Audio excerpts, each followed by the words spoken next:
What's going on? It's Dr. Mike T. Nelson here, back with another Flex Diet podcast where we talk about all things to increase muscle performance, improve your body composition, and do all of it without destroying your health and in a flexible format. Today on the podcast, I've got my good friend Juliet Starrett. Her and Dr. Kelly Starrett wrote a new book called Built to Move. The essential 10 habits to help you move freely and live fully. And it's great.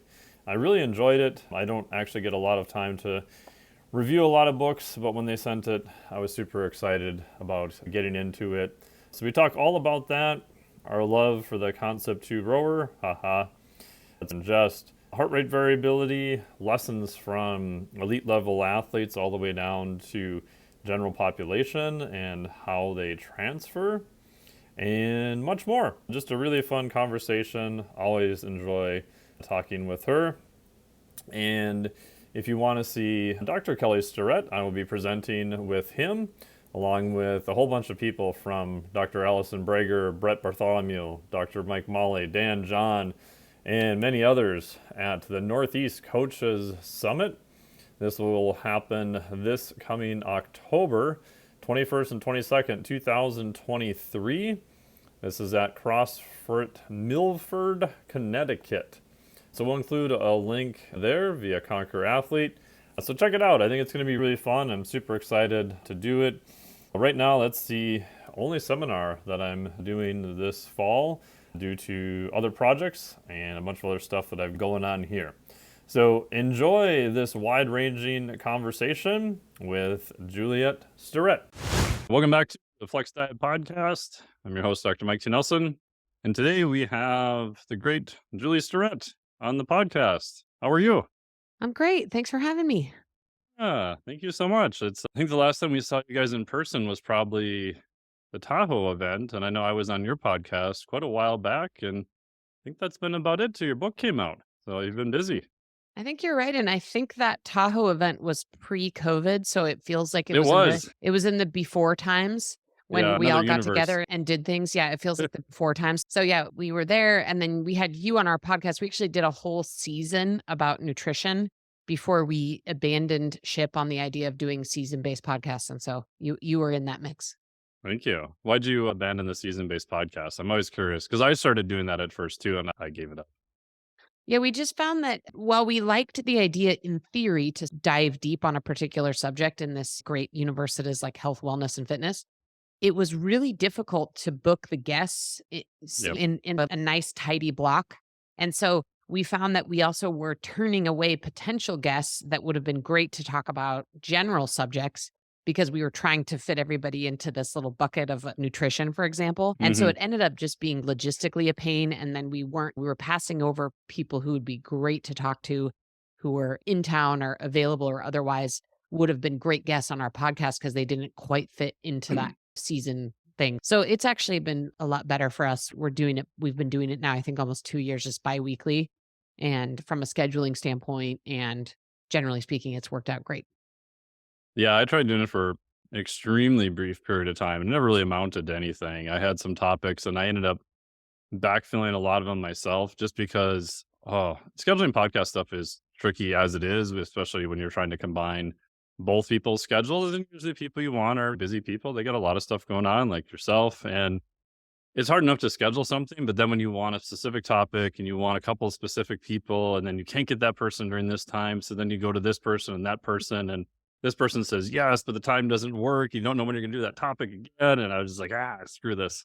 Yeah, we literally had the exact same experience, and we've just been able to get on a cadence and really cast a much wider net because obviously our focus has been health, wellness, fitness with a bias towards we've had a lot of coaches on our podcast.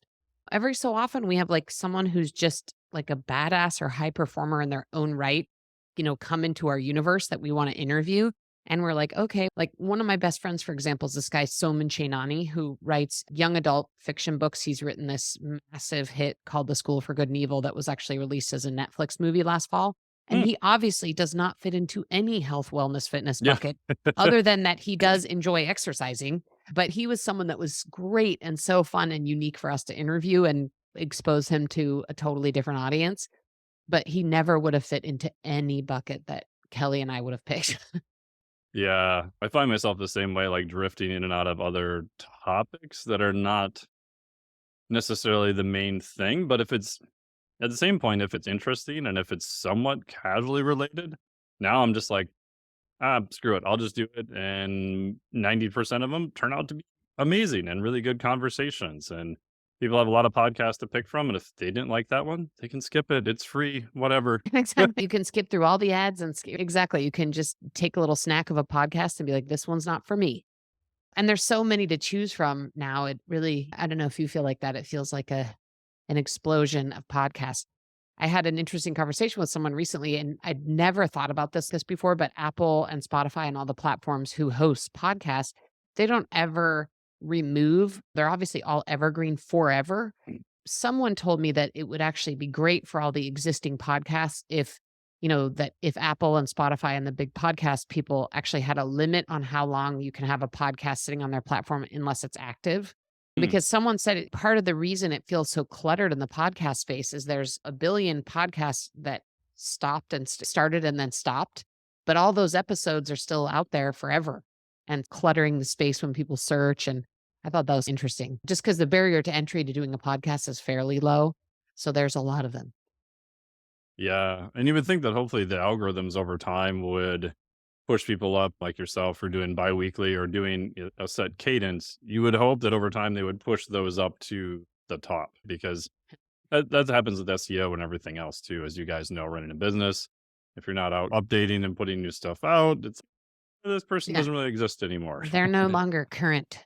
What have you learned from some of the more, let's say, advanced athletes you've had on your podcast and obviously interactions with that the general public would be surprised about? Because I think for a lot of people listening, and we have a wide audience from athletes to coaches to some general population.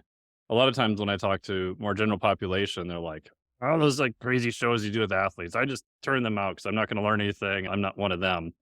But to me, like the extremes inform the means, and the means don't necessarily inform the extremes. So while different populations are different, I'd be curious what you think are some lessons that you've learned from high level athletes that just the average person listening could go out and apply right away.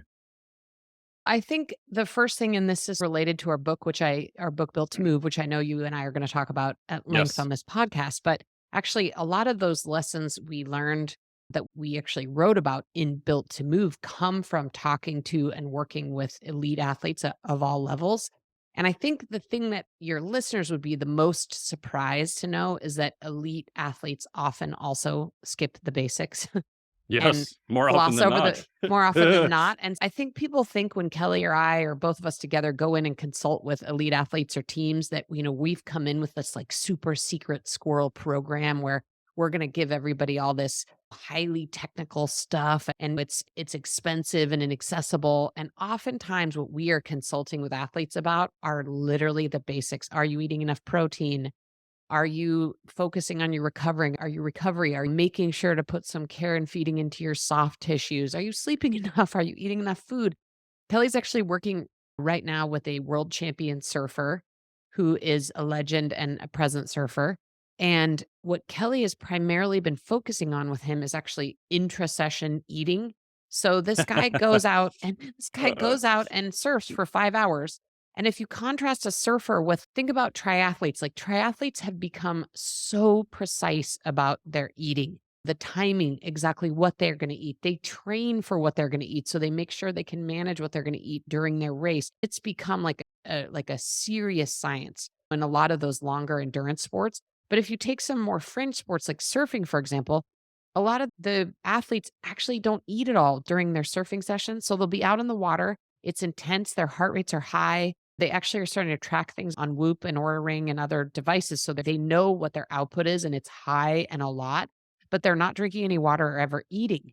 And it's an interesting contrast. And so we actually just got this athlete to get out of the water at pretty regular intervals and drink some water and get some carbohydrate on board And that simple fix, first of all, he gained 5 pounds. He said he felt Hmm. sturdy and stronger. He had way more energy to train. He felt like he recovered better. So it had this sort of cascading impact. And it was really just this simple piece of feedback as we were able to come in. He has all these coaches who work with him on surfing technique and the precision around that and mindset and competition and all those things. But we were able to come in and look at his overall program from 30,000 feet and say, hey, where are the holes? Where are his blind spots? And what we saw in this case was that one of his blind spots was nutrition. So back to your original question, I think a lot of people think that athletes have all those basics dialed and that they're just trying to figure out how to make these little micro changes and optimize. But it turns out that that everyday elite athletes are still struggling to make sure they're checking the boxes on the basics. And then I think the second big lesson I've learned is how prime and important mindset is Hmm. in all competitive athletics. But I don't know that I would say that those lessons are just for athletes. It seems like it's for any high performer, whether you're a high performer in business or in music or in anything where you're doing anything at a high level. I think mindset and having a little bit of grit and resilience is one of the most important things. So I think that the athletes, the highest performers among us, are missing the basics a lot. And I think so much of it comes down to, do you have the mental capacity to be able to manage the thing you're trying to do? Yeah, I would agree with that. I've told the story in the podcast before, but the first couple of consults I did years ago with some pretty high level athletes, they gave me their 7-day nutrition report, and I literally thought it was a joke. I was like, okay, they're just trying to screw with me on this. You don't really, this isn't what you really ate for 7 days, is it? They're like, Yeah, you're yes. like, am I on the show punked right now? Because I Right. feel That's like what I I'm was getting thinking. It's punked. like, where's the cameras? What's going on?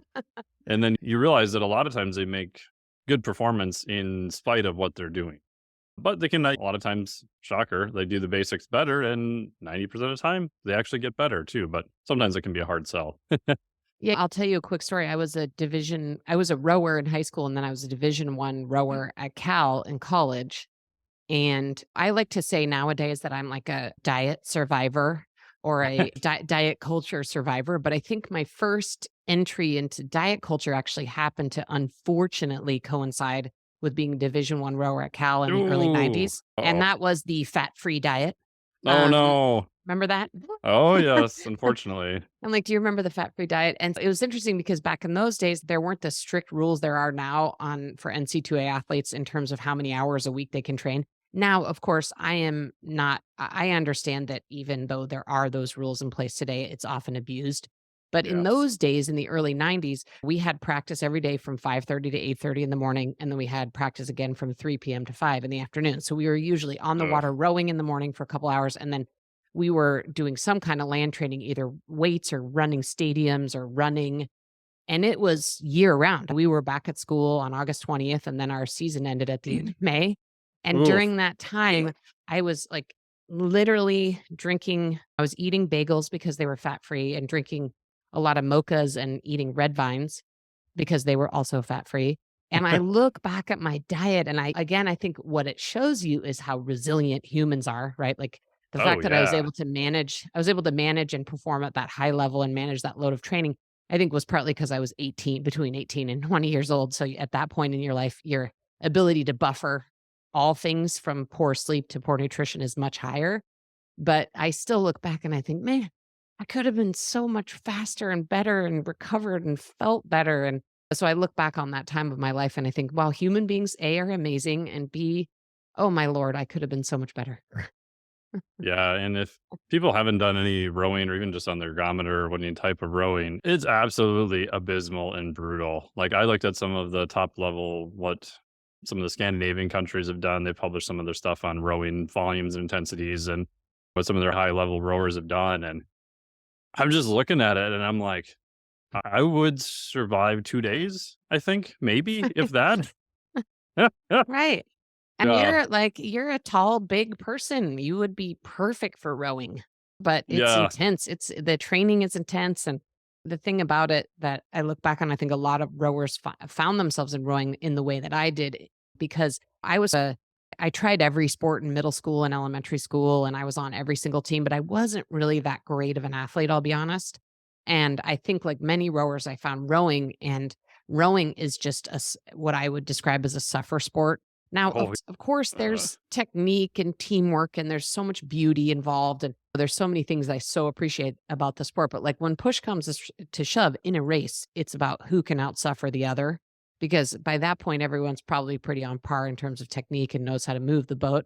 But it is interesting because it seems to attract a certain kind of person who likes that feeling that exercise gives you and the feeling of training and working hard, but like ultimately maybe isn't the most skilled athlete in terms of agility and speed and all the things that would make you good at a ball sport, for example. A lot of rowers share the great ability to suffer and otherwise poor athleticism, I would say. yeah, because you're basically only doing proprioception. There's no hand-eye coordination, there's no nothing else.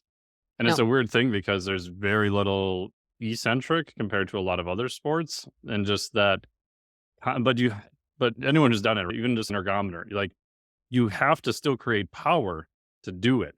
So it's this weird blend of you still have to create power, whether you're doing it on the water or on an erg, but then you have to do it over and over. And even just I have clients do just like a 2K on the ergometer, and it's just like an all out max 2K on the ergometer. It's just so miserable because the whole Oh, world gets to be like the size of a pin. And on a good day, you can just barely see what your average watts is. And all you hear in your head is, if you just went a couple watts slower, all the pain would go away. I can tell you what a mental game the erg is, especially the 2K erg. So Yeah. obviously that's the distance they use for testing in all rowing programs. And so it's, Yep. are you in or are you out often based on that 2K time? And so it really gets burned into your psychological experience of rowing. And obviously because of CrossFit, I've been back on the rowing machine for 20 years now. And in 2015, my friend Erin Cafaro, who is a two-time Olympic gold medalist in rowing, she created this thing called the Row 2K program. And it was like an 8-week program that you could build up to rowing a 2K. And my goal was to try to beat my college 2K time because I was Ooh. convinced at that point that I was like, I think I could do it, even though I'm in my 40s. But I actually eat food now and sleep and do a lot of the things I didn't do when I was a young rower. And so I was like, I could beat my own 2K time. I meticulously did the entire Row 2K program, which was intense and involved a lot of alone time on the erg in my garage, like listening to music and podcasts. And then when it came time to do the 2K, I couldn't do it. I was like, I can't face it.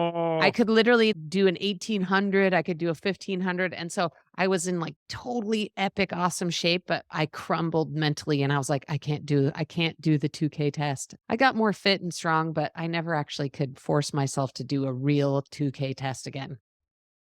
yeah. That's where I think the mental aspect is good, and then we'll transition to talking about the book and how this relates. But I have this rule that if I program a set distance, unless I think I'm going to be mortally injured, I have to finish it. If I'm not sure what I'm gonna do, I can do just row. If I'm not still sure, but I want a goal, I'll put in a time or something like that. But for my mental, because otherwise it's so easy just to stop, right? Because you're Oh, doing the 2K test, you're three quarters of the way through. It's absolutely horrible. There's no way in hell you're gonna beat your PR. And so at that point, you're just like, "What am I doing? This is so stupid. I'm not get a PR out of it." But I found if I just never let myself have that mental out, because I'm yeah. so afraid of once I start stopping that it's just gonna be, "Oh, you can make it all go away, right?" Oh, You and I are the same, and let me tell you a story about Kelly and how Kelly and I are different in the way we love to train together, but we definitely have different drives and motivations. And I'm more like you. I have to do things based on some set amount of work, or I have to understand when it's going to end.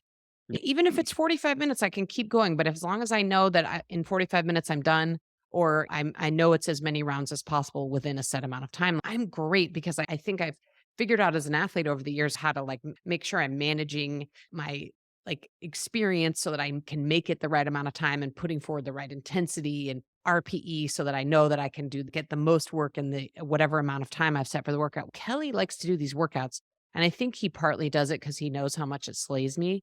But he likes to do these workouts. He's like, okay, we're gonna go until you see your wattage starting to drop, and then you have to stop.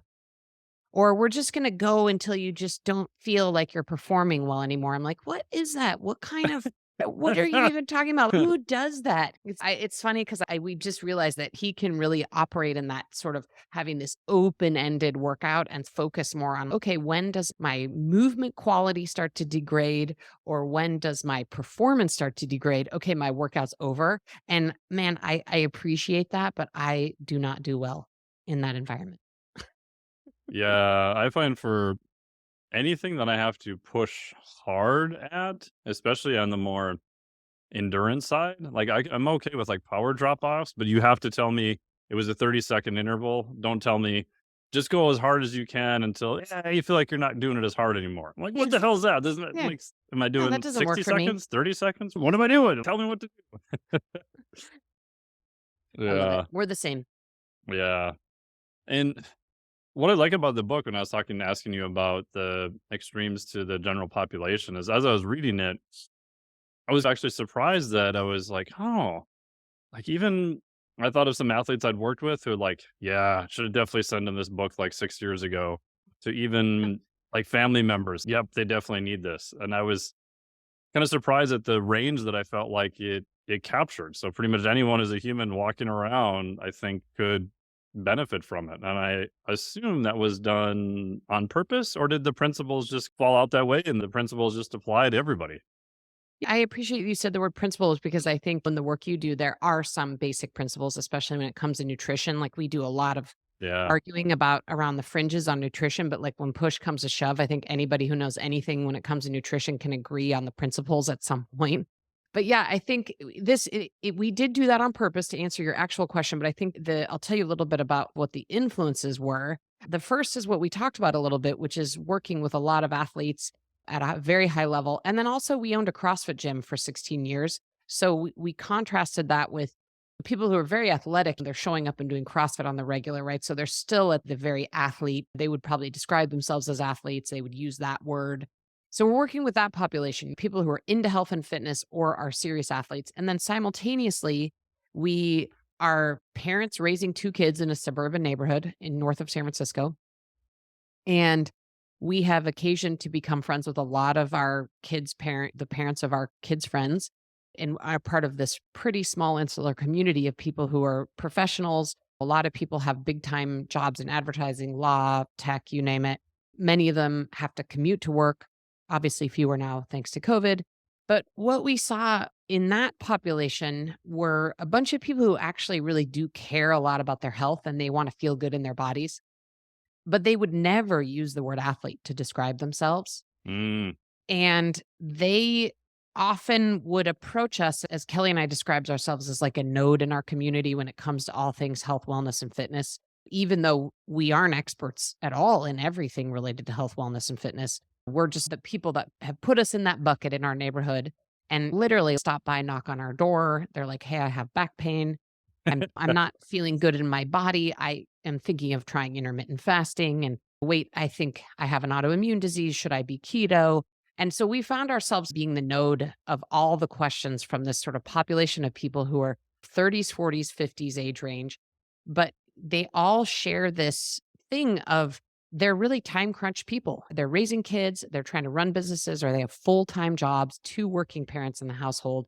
And so what we saw is that the fitness business, and I think it really exploded for us over the last 5 years with the expansion of Instagram and TikTok and all of these social media channels, that people were being fire hosed with information about all things health, wellness, fitness, and they weren't quite sure how to discern what was important, what would move the needle for them from a health standpoint.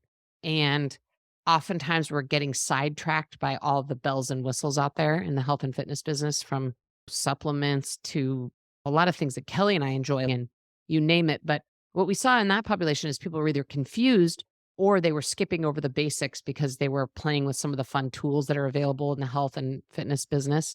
And then we also really sat down and started to realize that the things we were programming for the more elite people we're working with were the exact same things we were telling our neighbor who knocked on our door with back pain to do. And so we started realizing that we like to use this phrase base camp, and the backstory on that is Kelly and I went through a phase of being like obsessed with all things Everest, and we read every Everest book and Mm. watched every Everest thing on on TV. So I think that's why the idea of base camp makes sense to us. But I think in writing this book and conceiving of it, even before we ever put a word on page, is we talked at our dinner table about how one of the challenges with higher performers and people who describe themselves as athletes is they often skip over base camp. They're already trying to hike through the Khumbu icefall when they forgot to eat a vegetable. And then the sort of more everyday person is struggling with understanding what information is out there, not sure what to prioritize, and they're not even at base camp. And so our idea is we need to make sure these high performers have checked the boxes at base camp, and then base camp is on which they could layer on all of this optimization and performance enhancing things they were doing. And for the sort of everyday person, they needed to get to base camp. And if they were just at base camp, they're pretty good from a health standpoint for life. Like, they can play with some of the other toys that come out there, but ultimately they're gonna feel good in their bodies and be durable and live as long as they can if they're just covering the basics and focusing on the principles. Yeah, I love that because the basics gets so often skipped over, and I get it. Everybody wants to see the new marketing, sexy supplement, sauna, cold plunge combo, whatever, and I like all those things. I think there's Mm, good. I think there's definitely a place for them. The person skipped over it when they're like, "Yeah, should I buy this expensive cold plunge?" And you're like, "What time did you go to bed? Have you had a green thing that's not a Skittle lately?" They're like, "No, but this will solve all my issues." I'm like, "No, it's not. I'm sorry. I wish it was. Like, I wish some stuff like that would solve all your issues, but it's not going to. If you like it, you have the money to do it, great, go for it. I like yeah. it. I think it's good, but it scares me that a lot of people are using those things not as an adjunct, but as a replacement for some of the basics.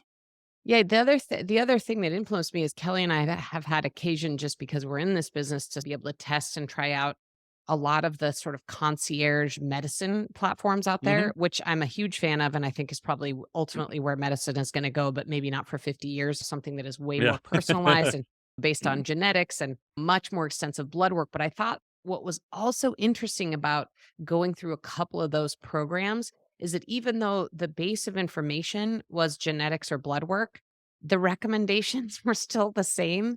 It was, okay, if you want to change your blood metrics or make sure that you hope you don't express the Parkinson's gene if you happen to have that or whatever, is all of these very simple lifestyle things. It's like you spend tons of money on genetic testing and blood work and all this complicated stuff, which again, I think is cool. And I think it's where medicine is going. I'm a fan of it. But ultimately, often what those physicians are counseling people on are back to these exact basic things that you're talking to your clients about, that we're talking to people about in Built to Move, which is you've got to sleep and eat some fruits and vegetables and get up and down off the ground and do some walking. And that ultimately there's no one out there that anyone's watching on the internet and thinking they're doing some secret squirrel program. Like, we're not at that point yet. There's no injection or supplement or drug or anything that you can use in lieu of doing these basic things. Yeah. And obviously, I'm biased too. I do some assessments and work with the guys at Rapid Health, and very similar. They do a lot of good stuff, a lot of very high end, expensive testing, but it's all built on a foundation of we're looking at metrics for your sleep, your breathing, your exercise. Yeah, Dan's going to look at your blood work. Andy's going to look at this stuff. I'm going to look at other stuff, heart rate variability, respiratory, like all of it. But then at the end of the day, then we have to go through the whole process of, okay, what does this look like in an actual daily practice? And Right. it's amazing to me at the end of all this stuff, which God takes forever. But you're back to there's some interesting supplements or some stuff we can target here, things that'll help and leverage points, but you're still going to the gym, you're still exercising. Odds are I probably told you to go to bed earlier. Here's a routine of breathing to do at night. It's still putting in these really basic things because we know that the clients do them, they're going to get better results. And that's the thing that they're paying for too. It just happens to have everything all together, but it still includes all the basics that they have to do. There's just no way around it.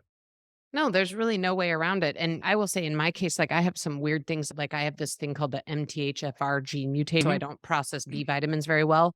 So I actually do take B vitamin supplements Sure. and I can see a direct correlation. I take them and my B vitamin levels are higher. And if I don't take them, they're lower. Right? Yeah. There's this very direct connection. But I think that's not as common. And again, I'm a fan of supplements if they're done in conjunction with all the basics. And I'm definitely a fan of supplements if you have some specific issue like I have, where you have a methylation issue. But I also think, again, sometimes it's so easy to be like, I'm going to take this pill and I'm going to become superhuman. And doesn't matter that I only slept 4 hours last night. And it turns out it does matter. Yeah.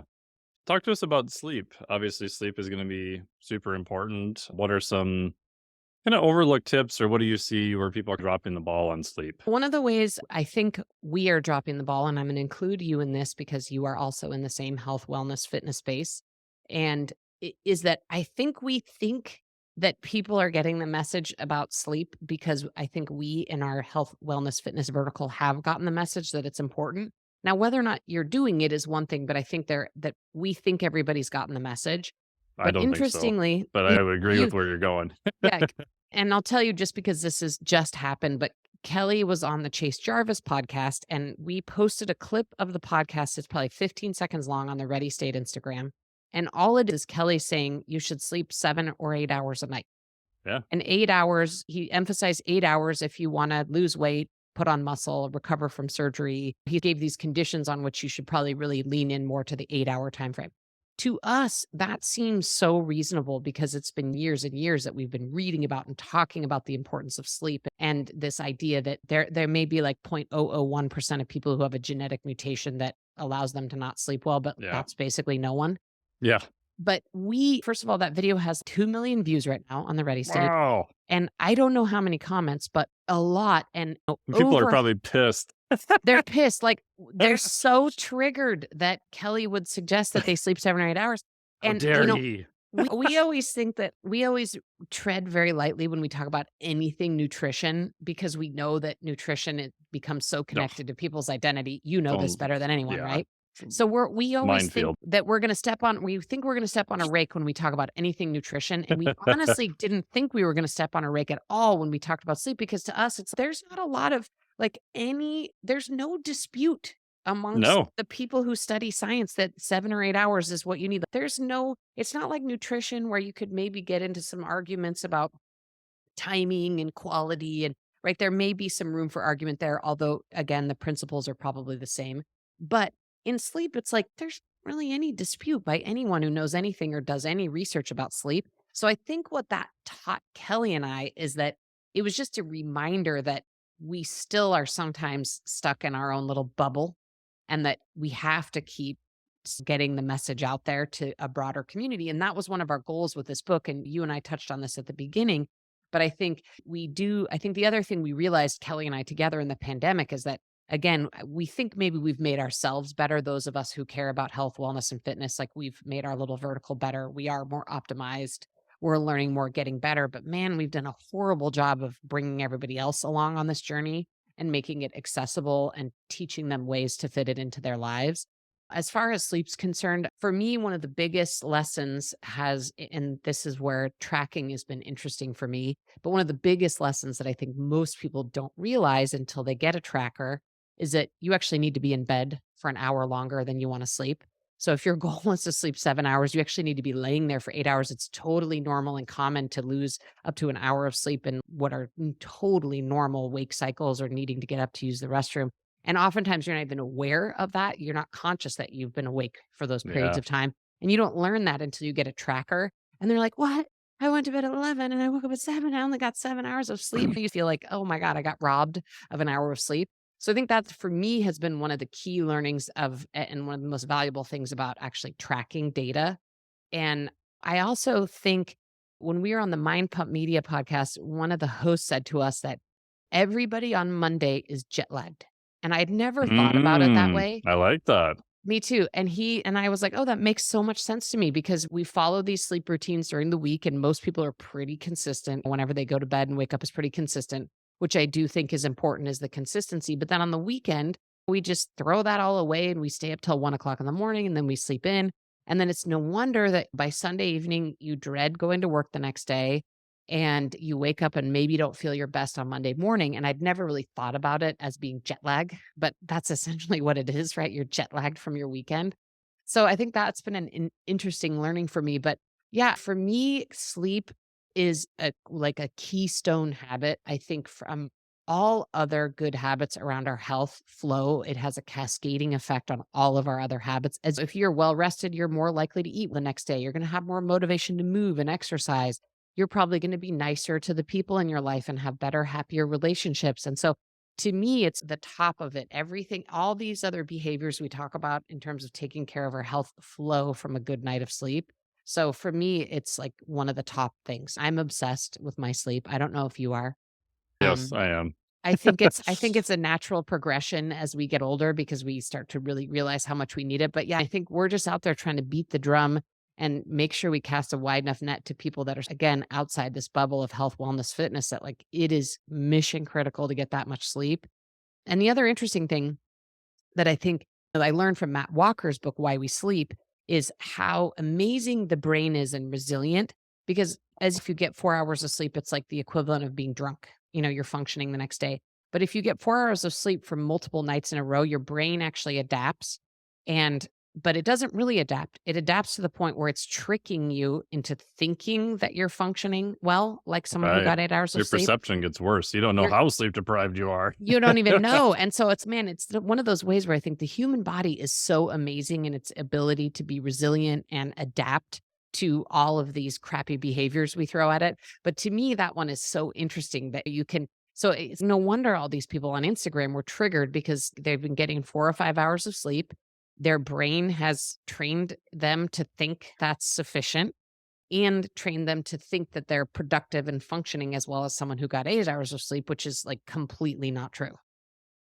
Yeah, that some of my friends are sleep researchers. The running joke is they have all these people that come up to them and the first thing they want to do is argue with, I can sleep 4 hours a night. And that's one buddy of mine. He's cool. Come into my lab. We'll have you put you in a dark room during the day, no stimulants, no caffeine that day. And we have you do a boring, repetitive task, and we're going to monitor and see how your brain and your reactions are. And he's a handful of people who've actually done that who claim I can sleep 4 or 5 hours and I'm fine. He's half of them fell asleep during the study like 10 minutes in. Like they were just destroyed. But again, it's a perception thing. Like the person's not lying because to their brain and to them, they think it's entirely possible because they're doing it. And I've done this with clients too. If they go on vacation, I'm like, hey, I know you might want to go on a party, do whatever you want. That's cool. But if you have time, just go to bed. And even if you go to bed later, pull all the drapes, make it really dark, sleep in as late as you want the next day. You're on vacation. You don't have anything to, don't worry about it. And a handful of people have actually done that and slept for 8 to 10 hours for a week, come back and they're like, oh my God, I didn't know how little I feel so amazing now. This is so crazy just from sleep. I can't believe this. Yeah, they become converts. I actually remember when my kids were little because by the way, I always like to make the caveat that like if you have little kids, like all bets are off for you and you just Oh, need to sure. you need to weather that storm and then come back to it when they're a little older. But I actually distinctly remember after my daughter Georgia was born, the first time I slept through the night and I slept about 8 hours. I literally felt like I felt that I was reborn. Like, I'll never forget the day. I remember I went to work and I was, like, so acutely, like, creative and aware of what was going on. I felt like I could feel everything in this amazing way, and that was, like, from one night of 8 hours of sleep after having a baby. Yeah, it's always amazing how you adapt. I remember after finishing my PhD, finally being able to sleep. And I was just like, oh my God, this is what good sleep feels like. And then on the reverse of that, sometimes when we travel, things get crazy. Like 1 or 2 days, I'm pretty good at buffering low sleep. Conferences, like day 3 or 4, it's like, I'm like, oh, this is what most people probably feel like. I forgot how Yeah, crappy this kind of feels. and they feel like that all the time. All Yeah. the time. Yep. Yeah. Man, I'm on the sleep thing. One of the things I think that I'm not sure if I did really anything well as a parent, and people always say to Kelly and I, like, you guys are such great parents. Your kids are such nice kids. What's the secret? And I was like, talk to me when my kids are 30 because right now we're in the middle of an experiment. Let's not get ahead of ourselves. But one thing I think that we really did a good job at was super focusing on their sleep when they were little Mm, kids. We prioritized it. We made sure they napped enough. And you hear this a ton among young parents. My kid just decided to stop napping. I'm like, no, they didn't. Like, literally, you can go into any book about kids and sleep cycles, and there's this they all do the same thing. They, like, take 2 naps, and then they go down to 1 nap, and I'm like, "No, no, nope, your kid isn't that a 0.001% who doesn't need a nap at 1 year old." Like, they need a nap, but they're just not getting it. And so we really super prioritize our kids' sleep, and now I feel proud of the fact that as teenagers, even though they're teenagers and they definitely have a drive to stay up later, they sleep and they know how to fall asleep and they can sleep long. And our little kid Caroline is 5'10", even though I'm only 5'6". And I'm like, man, that's got to be partly because that kid has slept like it was her job in life as a kid and even now. So it's important. yeah. And you're thinking about just general movement at night is so key because I remember going to a conference and another friend of mine's giving a sleep talk and somebody's, hey, I thought like when your head hits the pillow, like you're supposed to just be out and not remember anything and just wake up the next day. And she's no, if that happens, you're in a coma and that's really bad. Like you shouldn't be doing that. Yeah, But a lot of exactly. times when we tell clients, and I'm perfectly guilty of doing this in the past, to sleep more, they think, oh, we have to have this perfect sleep. Our head is the pillow, we're out. And then we don't wake up till later. It's even if that happens, if your latency is real short, you're probably dramatically overtired and you need to sleep even longer. And like it shouldn't feel like a coma. It shouldn't feel like you're dead. Like some little movement at night, that's okay. You're perfectly normal. You'll be okay. Yeah, Kelly worked for this physician for a while he worked as a physical therapist for this physician. And this was the first time knowing him that I realized that sleep is complicated. And it's exactly what you said. You don't just necessarily fall asleep and sleep straight through. And in fact, most people don't do that. And he actually had a thing, this physician, where he would wake up every night at 2 a.m. and then couldn't fall back asleep till 4 a.m. And so he said for the first 5 years it happened to him, he was full of anxiety about it. Oh Oh my God, yeah. something is wrong with me. And tried every tool and tactic and meditation and vibrating pillows. And he was just like trying everything and was like filled with anxiety about thinking he was going to die young because he had this weird sleep pattern. And he said one day he just realized that maybe, or I don't know if he realized, but he accepted this is who I am. And so now I need to roll with this. And so he actually would still wake up at 2 a.m. and he would get out of bed and he would go into the living room and read for an hour and a half and then fall back asleep. And he allowed him to let go of all that anxiety around not sleeping enough and realizing that sleep patterns, the amount of sleep we all need total is really not that different, but that sleep patterns can really vary. And he still was getting 8 hours of sleep when all was said and done, but he had this little wakeful period in the middle of the night. And once he just decided it was okay, he wasn't going to die, and that he had this sort of strategy he could use, which was just to get up, leave the bed, and read for an hour and a half, he could always fall back asleep and wake up the next day feeling restful. And it was just that decision he made to let go of all the anxiety around it that really changed his life because he no longer was like, "Oh, I didn't sleep enough last night, and oh my god, am I gonna be able to function as a surgeon?" And all that anxiety that we all know because probably everybody listening to this has had some sleepless nights, and it's hard to put that part of your brain to rest that you're gonna be okay if you don't have that exactly perfect 9 hours of time where you don't remember a thing and you're deeply asleep. Yeah. And that's the catch 22 of monitoring sleep. And I'm a big fan of monitoring. I have a Garmin, I've got an Aura watch. I've done a Yeah, bunch of me stuff too. with them. Yeah. But you get some clients who are just like, oh, my sleep's screwed. I'm like, what happened? Last night, my deep sleep was 17 minutes less than the night before. I'm like, you're fine. If people saw my actual sleep scores, they'd probably be like, what's wrong with this guy? He sleeps forever. His deep sleep's not that amazing. His REM's okay. And he moves around a lot at night. Okay. But that's probably normal for me. And again, it's just a device that's monitoring it. And you're just looking at trends over time. It just Yeah. kind of gets you in the ballpark. It's not going to give you every single thing. And then people get hung up on the thing that they're trying to fix. And I'm like, bro, what time did you go to bed? Like 1 in the morning. I'm like, you should just try to go to bed a little bit earlier. Yeah, Oh, like a okay. half an hour. Just give it a half an hour. Yeah. Yeah, that same surfer that I mentioned that we've been working with, was, I think, wearing a Whoop, but was traveling for a race, not a race. I keep thinking it's not a race, for an event, traveling for an event, was in Portugal, about to surf. Whoop, he kept waking up and his Whoop was in the red every day. And he Oh was yeah. having massive anxiety, like calling Kelly and be like, oh my God, like I'm not recovered. What do I do? And Kelly's like, take that thing off your body. Stop wearing Yeah. that. Like, you are ready, you're gonna perform well, your body is resilient, and, you've gotten there within enough time to get over the worst of the jet lag, like, you're gonna be okay, and in fact, this device is causing you a level of anxiety that you do not need, and he went in and made it into the finals, and did completely fine in the event, but just had to take that thing off because it was causing him this unnecessary anxiety. Yeah, I get the same pushback with HRV. So in general, what I do if I have time, a client like gets a red, and I know their average has been good, the rest of their lifestyle's good. I'm like, they're like, oh, what do I do? I'm like, go to the gym, see if you can get a PR today. I'm like, what? You're crazy. Why did I spend all this money on you? You're an idiot. I'm like, just try it, see what happens. There's no rush. If it's not there, it's not there. It's not a competition. And most of the time, they're like, "Oh my god, I got like 1 RM today. How did you know that?" I'm like, "It's just telling you that your sympathetic stress is higher. And a lot of times your performance will be better on that day." Now, we don't want to do this every single day. We don't want to redline the car to get to the grocery store. But then if it happens to be red the day before their competition, it's like, "Hey, you remember the one time it was red? Like you went to the gym, you got a PR, everything was cool, right?" "Oh, okay, okay, okay." Yeah, I But love that. I'm stealing that, Mike. yeah, Because I love that way of thinking about it and framing it for people because I think you're right, it's just in the framing.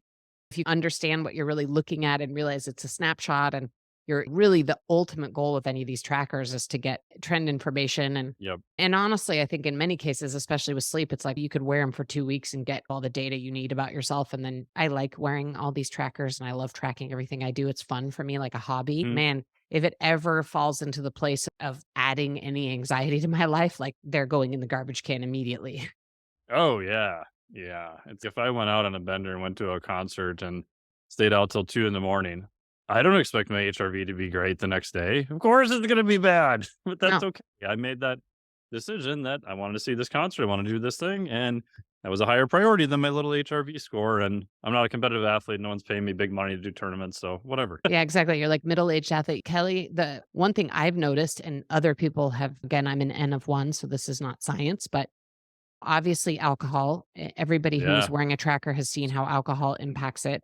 And I barely drink anyway. I drink like a couple of drinks a year, mostly at like weddings and celebrations. But what I've noticed for myself is actually if I eat really close to going to sleep, that's actually worse on my sleep scores overall than if I have a single drink. And, Yeah. and again, I'm sure that varies person to person, but if I go to bed with a full stomach, it's just a guarantee that I'm going to have a crap night's sleep. And it's hit or miss. If I have a drink and I'm otherwise super well rested and not stressed, I can usually weather that single drink. But something about eating right before bed does not do good things for my sleep, I'll say. Yeah, I've seen that, like, huge variability between some people can eat, go to bed, doesn't affect them. Like, even types of alcohol make a difference. I was just talking on Barbell Shrugged about this, and then I usually find the limits about nobody wants to hear this either about stuff that pisses people off, but 1 to 2 drinks is usually the limit of what I've Yeah, seen just in the data, and if you've had 4 drinks and your HRV is still good, I'm starting to wonder if you have some other issues. exactly. A If little you're too that t accustomed to that. if you're that tolerant to 4 drinks and it doesn't impact your HRV, that's a red flag, I would say. Yeah. As we wrap up, tell us a little bit about walking. I think that tends to be almost, I wouldn't say another sore spot with general population, but I know when I first started doing, I was a weirdo back in the day. I would send people pedometers to stick on them to try to measure walking. And I remember when I got my first smartwatch years ago, I put a little post-it tape over it because I didn't want to see what my step count was. Didn't wear it to the gym. I was doing my PhD, and I took it off after a day, and it said 3,200 steps. And I went, "Oh Oh, my god." uh, I'm like, yep. "Oh, yeah, I'm just hanging out at home." I was working remotely, clients were remote, and I was writing on my dissertation. So other than walking into the garage to the gym and getting the mail, like, I didn't get much movement at all, and I had some days were even lower than that. So that for me was like a major eye opener of, "Ooh, I should get outside." Yeah, I will say that we all this serious tracking of HRV and sleep and all this data that you can track. Honestly, I still believe the single most important thing that you can track is your steps, because Totally. I'm such an evangelist for getting more movement. And I think especially for people listening to this who are in the athlete set, as this book has gotten out in the world, and as we were in the CrossFit space for a long time, so there's been a lot of CrossFit people. I think for people who describe themselves as an athlete, even if you're a recreational athlete, the movement, the walking piece has been the biggest eye opener or blind spot we've seen in that Mm. group.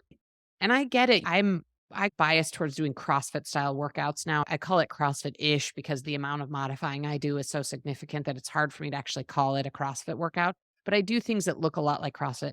And I get it when you do workouts like that, whatever they are, whether it's CrossFit or lifting or whatever intense activity you're doing, you do feel heroic after you've done it and Mm. you've done the thing you're supposed to do. Everyone's telling you all over the internet, like, you've got to exercise and you've got to lift weights, and you're doing it. And you're like, yes, I just checked the box. I'm healthy. I'm in that 1% of people who actually exercise. Like, I'm done here. And then you go sit down for the rest of the day.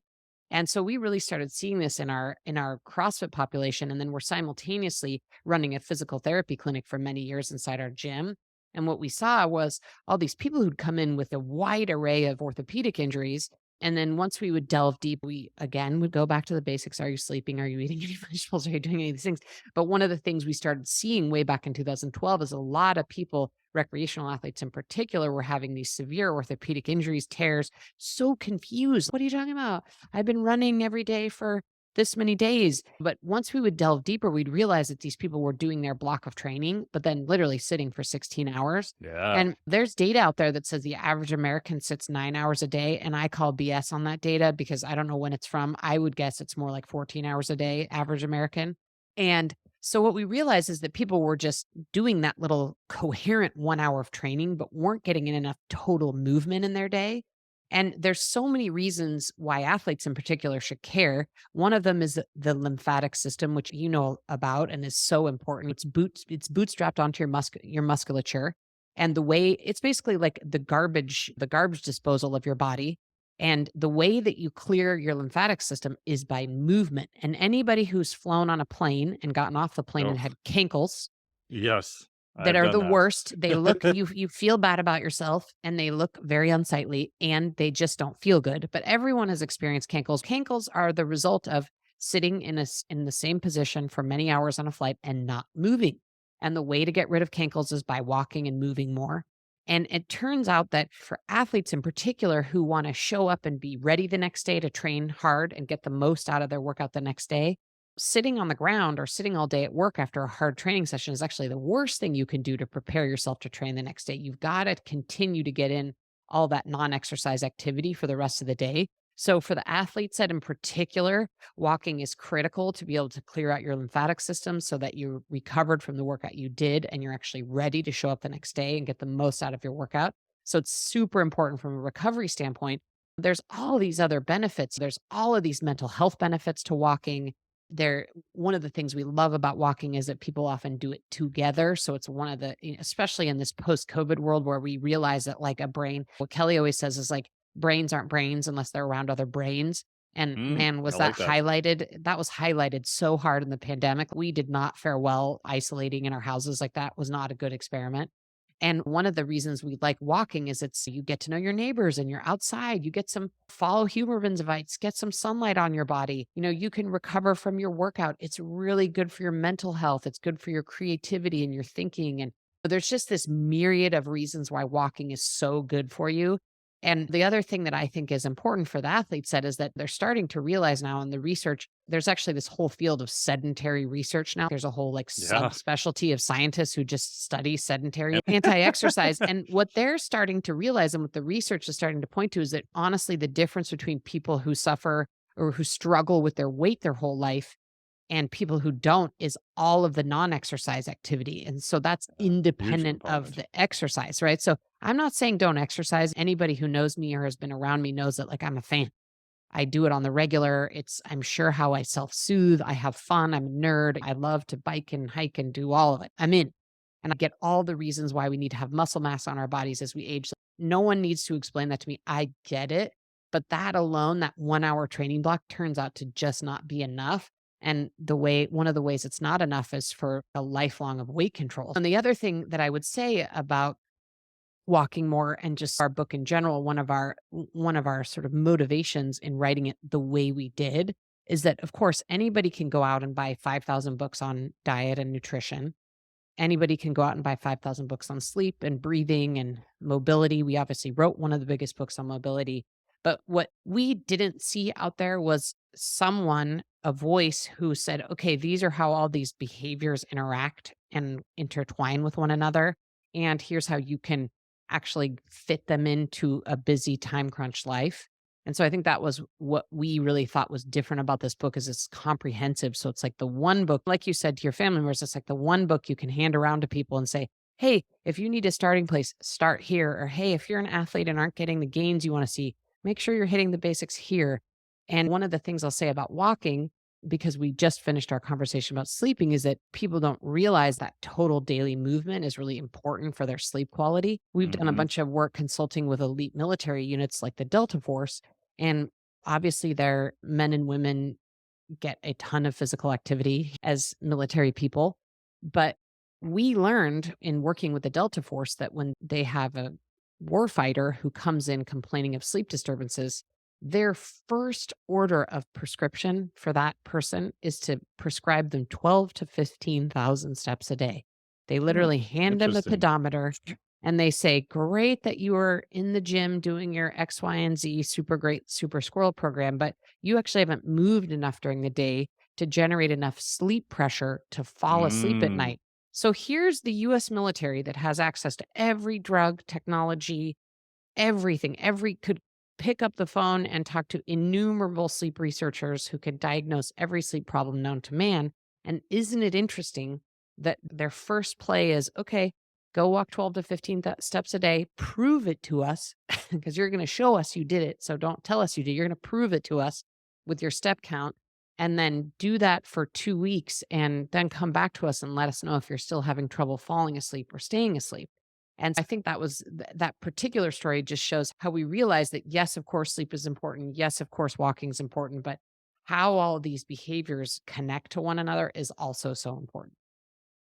Yeah, totally. That reminds me, I was asking my buddy, Coach Cal Dietz, University of Minnesota, wrote triphasic training. It's probably going back a couple of years ago now.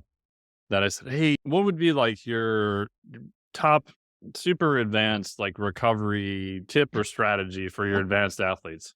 And Cal's done a lot of crazy shit. So I was just curious, and he's do a walk 2 hours after training. I was like, really? He's like, oh yeah, it's crazy. I monitored using a mega wave, all this other fancy equipment, and that is probably like the top thing that they could do. I was like, oh, cool, okay. Yeah, and I love hearing stories like that, right? Because it seems like I'm really pleased to see in our space that I think you and a lot of other people in the nutrition space and in our space, there's still a lot of crazy talking going on in the Oh health yeah, and fitness and wellness space. But I do think there's this cohort of us that is starting to realize, okay, let's keep talking about the principles and we might need to keep talking about the principles over and over and over again, right? But that we just need to keep saying it 1,000 times if that's how many times we have to say it. And we keep hearing anecdotes like that where you have the most legendary coaches and athletes in the world, and you think you're going to find out that they're doing some super secret thing, given access to everything in the world, and what they're doing is walking. yeah. I remember talking to John Berardi years ago about this too, and I was asking him. I said, "Why should people walk?" Like in my head at the time, being an active college student, I was thinking people are out moving around because that was my frame of reference. And if you look at the average person who goes into a job, is working in an office, who exercises intensely for 45 minutes a day, their activity profile would be flat exercise, extreme flat. I was like, oh, yeah. Yeah, and there was just a 2020 study that came out that walking 8,000 steps means a 51% reduction in all-cause mortality, and Wow. if you go up to 12,000 steps, that's a 65% reduction in all cause mortality.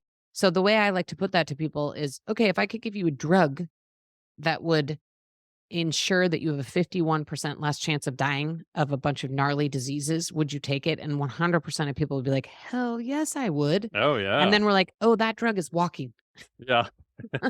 And so I think the other thing I'll say on walking and what has been an influence on me is, and I'm sure you've read about, watched all of Dan Buettner's stuff about the blue zones. Yeah. And one of the things I find so interesting about the blue zones is that nobody in the blue zones is like putting on their tennis shoes and going to Orange Theory. Like no one. No. That's not what they're doing. And I'm not a Pollyanna. Of course, I realize one of the reasons that people in the blue zones are moving so much is they're often living more agrarian type lifestyles where they're carrying heavy things and working on farms. I'm certainly not pining for that or suggesting everyone should go buy a farm and start farming. But I think what it highlights is that what is so important is this kind of natural movement and moving our body as much as we can throughout our days. And unfortunately, because our environments aren't set up to encourage us to move, Kelly and I have found that intentionally adding walking into our lives is the best and easiest way to get all that additional movement. And one thing I will tell people, especially time crunch people, is I don't have time to fit in an hour walk in addition to my training. I'm so busy. But I will say, so am I. And I usually keep my training block as sacred. I love exercising. That's what I keep as sacred. And all these other habits I have to fit in peripherally to that. I do things like walk to work and walk to get my groceries. And if I'm low on steps at the end of the night, I've counted there's a 17-minute walk to the end of my block and back. It's 1,750 steps. It takes me about 20 minutes. So, yes, I think as humans these days, unlike people who live in the blue zones or who have more physical jobs, like we do have to be intentional about adding in that movement into our day. But I can tell you from personal experience, it's totally possible to get 8,000 steps in a day by just doing a few 10-minute walks here and there and taking an after dinner walk and just figuring out little ways where you could be like, do I actually need to drive to get my coffee right now? If that's a 10-minute walk, like maybe I should just walk to get my coffee. I think there's a lot of little micro decisions we can make throughout our days to really meet that 8,000 steps and get that 51% lowered all-cause mortality number. And it is possible to do it in a busy time crunch life. And I'm the example of that. Yeah, that's why even when I created the Flex Diet Cert, obviously I'm biased. I have a whole intervention that's literally just neat, and it's primarily, yeah, you should go walk. Just get up in the morning. You can get like the human, you get some sunlight in your eyes, regulate your circadian rhythm, build up some sleep pressure. Most people feel better, especially Right. now. A lot of people work from home. Like I even did today with one of our employees. I just said, hey, I don't have enough steps today. Can we just do our call and I'll walk around? Or today, second, I walked outside. It rained, so I still have a little more walking to do tonight yet.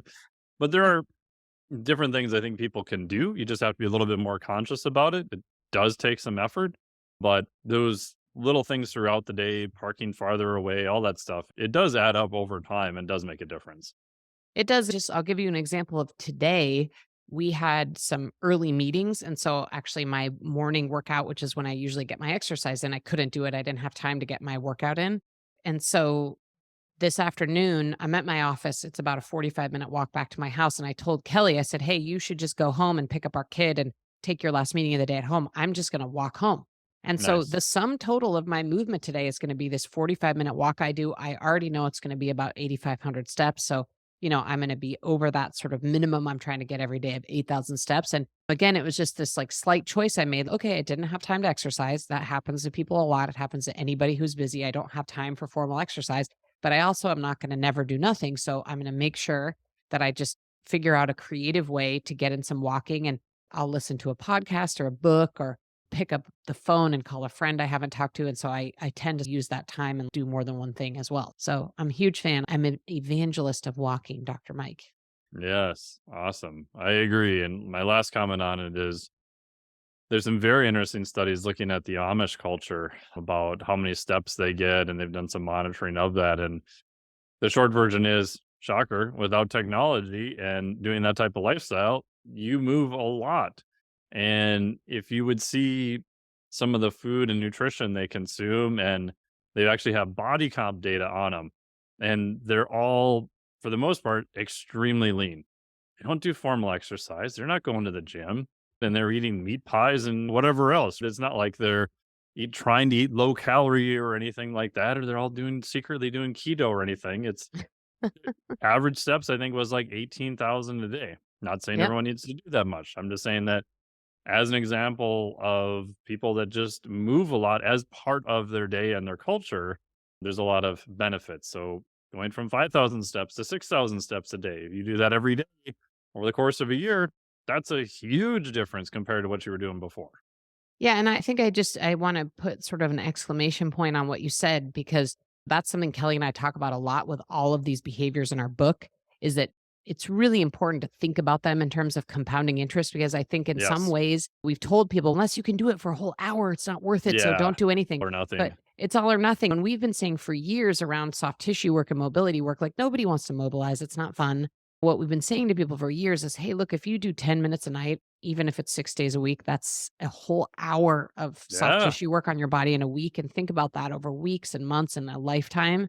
And the same is true with nutrition as and sleep and walking, and all of us are gonna have nights where we're jet lagged or can't sleep or something's going on or we have babies or you name it, right? But it's again, it's about looking at the long game and those simple, consistent habits done over the long game as compounding interest.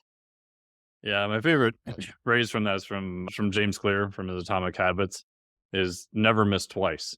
Like Yeah. shit's gonna happen, right? I had that happen yesterday. Didn't I have a freaking gym in my garage. I could probably walk 8 feet and be in my in my garage and Right. train. It didn't happen. My step count was lower than I wanted, but that's okay. If that was like the one day out of the whole week or the whole month, I'm good. So today I already got my training in. I'll get to walk in. It's all good. I think the analogy I've used, that I might have stole this from Charles Staley, is people like you're driving down the road, you get a flat tire, you pull the car over to the road. The normal sane person would go, "Man, that sucks. I got a flat tire. I mean, call someone or I'm gonna figure out how to change it. It sucks, but I'll get it back on the road and get back on with my day." Like some of the crazy people in fitness and nutrition take the knife out and slash all three other tires and go, "I got four flat tires now. I'm just completely screwed." It's Yeah. okay, like, stuff will happen, just don't make it worse because we all know the people who I get really nervous if someone is, like, 100% compliant with everything I tell them. I'm like, "You need to back off, have a life." Like, 80, 90%, even if you're a high level athlete, you're gonna be good because I know what's coming. Something's gonna happen, and it's gonna throw them off, and when they're off, they're way They're off. They're completely off, completely off. They're slashing completely the other off. 3 tires, they're in the ditch, like, I love that. I've actually heard that James Clear quote before, but thank you for bringing it back into my mind because I love that. Never miss twice. Exactly. yeah, if you do So that, important. you're good. You're going to So be where can good. people find your book? It's available in pretty much every bookstore and on Amazon, of course. If you want to learn more about it, you can go to builttomove.com. We also have a free 21-day Built to Move challenge, and it's free for anyone who signs up. It's great if you have the book, you'll get more out of the challenge if you actually own the book and do it concurrently with the book, but you don't actually have to have the book to be able to sign up for free. And the goal there is to bring to life some of the vital signs and practices we recommend in the book in the form of video content and also help you figure out and show you that you can actually fit a lot of these habits into again a busy time crunch life. So builttomove.com, you can find me on Instagram at Juliet Starrett. Awesome. Thank you so much, and thank you so much for writing the book. I know I'm in the process of working on a couple, and people look at it and they go, "Oh, that's cool. You wrote a book." I'm like, pain in the ass. Yeah, it almost killed me, but thank you. Yeah, Yeah. thank you So so thank you so much. much for doing it, and it's really good. I would highly recommend everyone just to pick it up if you need just a kind of a Bible for just movement to be a better human. Like, definitely get it. It's well worth the money, and thank you so much. Really appreciate it. Thank you so much for listening to the podcast today. Really appreciate it. A huge thanks to Juliet Starrett for the wonderful conversation. Always enjoy learning from her. And if you haven't checked out their book yet, Built to Move, I highly recommend it. You can get it, it's not very expensive. And as I mentioned in the podcast, one of the things that I really enjoyed about it is I felt like I could send it to any one of my more advanced athletes or just my parents or family and friends. And I think all of them would get a lot out of it, which is not something you can say for a lot of books. It's actually, in my opinion, quite tricky to write for that wide range of an audience, but they pulled it off. So we'll have a link to the book below. They don't make any money off of the book sales or anything like that, but they did a fantastic job with it. Really enjoyed it. And if you want more information about what I'm up to, you can opt into my Insiders newsletter. Go to miketnelson.com, and there you'll be able to opt in to the newsletter. That's where a vast majority of my content and everything goes out currently. And send me a note. Say you heard me on the newsletter, you subscribed, and I'll send you a free cool gift. So thanks again, Juliet Starrett. Thank you for listening to the podcast. Really appreciate it. If you know someone who may benefit from this conversation, please forward the podcast to them. If you want to see me present in person along with Dr. Kelly Starrett, Dan John, Brett Bartholomew, and a whole bunch of other superstars, we'll be doing the Northeast Coaches Summit. This will be October 21st, 22nd, 2023, CrossFit Milford in Milford, Connecticut. We'll put a link down here below. This is via Conquer Athlete, or you can go to just conquerathlete.com/NECS. That'll take you directly to the page. Thank you so much for listening. Really appreciate it and hope to hear from you via the newsletter. Thank you for listening. Talk to you all next week.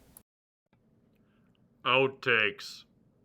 So before we start, I have to tell you, because I know you're into heavy metal, that we have a videographer who works for us now named Mike, we call him a cinematographer just because we prefer that as a title. But he came to us having spent his entire career filming heavy metal videos. Oh, wow. And he's like super cool, and he has the craziest stories. And who was he in the minivan with the other day? Oh, Judas Priest. So he was filming something with Judas Priest. It wasn't him. It was someone in the band of Judas Priest. But anyway, he's driving around like a month ago in his minivan with the guy from Judas Priest, and they're listening to Steely Dan. And the Judas Priest guy, Kelly, by the way, his number one favorite band is Steely Dan. And so anyway, our cinematographer guy, Mike, because this is an altered experience. I'm in my minivan driving around with the guitarist from Judas Priest, listening to Steely Dan and talking about what a great band Steely Dan is. Like alter experience. So anyway, I know you're a heavy metal person, so I thought you'd appreciate that. That's crazy. I think I won't bore you if I can't find it right away. Oh yeah, here it is. So I have a signed book from Rob Halford of Judas Priest, actually. Oh, that's amazing. I Yeah. love it. I love it. I love it. Yeah. So if you ever come out here, if you ever find yourself in the Bay Area, you have to come up and hang out with us. And then you can go deep with Mike on all things heavy metal. That'd be fun. That's Yeah. like the few things I, for whatever reason, can memorize pretty fast is any facts about music that I like. That's about it. Well, You have to work at trying to memorize. if you have nothing better to do after this, type in Mike Sloat, Sloat, on YouTube, because he's also has a band and he's a luthier. But anyway, he has some really funny videos that he's in. And then anyway, you would appreciate it. There's not that many people that I know that would, but you would. No, Mike Sloat, Sloat, is that right? Sloat. Sloat. Oh, that's cool. I love it. That's awesome. Funny, huh?